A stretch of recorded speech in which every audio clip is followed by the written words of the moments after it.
ነው ብዙ አናቆያችሁም እግዚአብሔር ይፍታ ሳትባሉ አትሄዱ መቸኮል ምንም አይሰራም እኛ ጋር አገልግሎቱም ቀልጠፍ ያለ ነው ቅዳሴም ቀደም ብለን የገባነው የተቀደሰውም በሶስት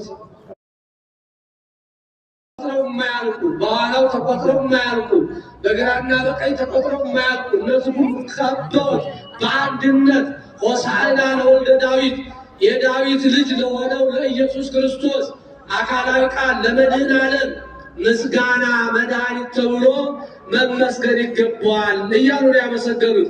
ክብር ምስጋና ለሱ ይሁን፣ ክብር ምስጋና ለሱ ይሁን። ዛሬ ምስጋና ቀረብ እያቸዋል። እናንተ ዝም ብላችሁ የቆማችሁበት አስባት እንዳያመሰግን እግዚአብሔር ይገለባብጧል ታሪክ። የሰው ሲሰጠው ካላመሰገነ ይወሰድበታል። በደንብ አመስግኑ። የምስጋና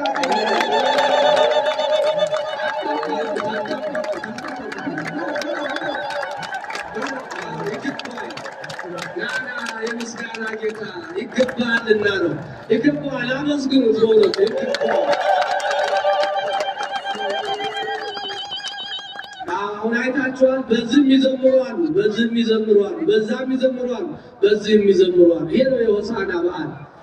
ክብር ይግባውና አምላካችን መድኃኒታችን ኢየሱስ ክርስቶስ ከደቀ መዛሙርቱ ሁለቱን ዮሐንስንና ያዕቆብን ወደፊታችኋል አገር ወደፊታችሁ ወዳለች አገር ሂዱ፣ ሁለት የታሰሩ አህዮች ታገኛላችሁ አላቸው።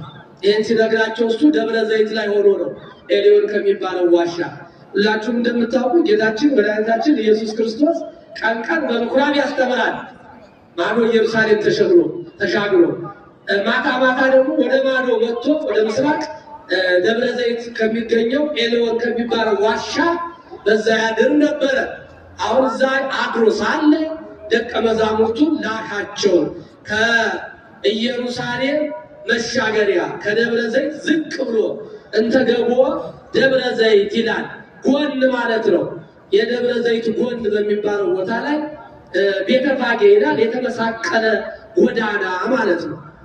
ዛሬ ቦታውም አለ። ቤተ መቅደስ ላኪኖች ቤተ መቅደስ ሰርተውበት አህያዋ የቆመችበት ቦታ ከነ መስሏ ከነ ታሪኩ ኢየሩሳሌም ብትሄዱ ታገኙታላችሁ። ተቀምጧል እና ላካቸው።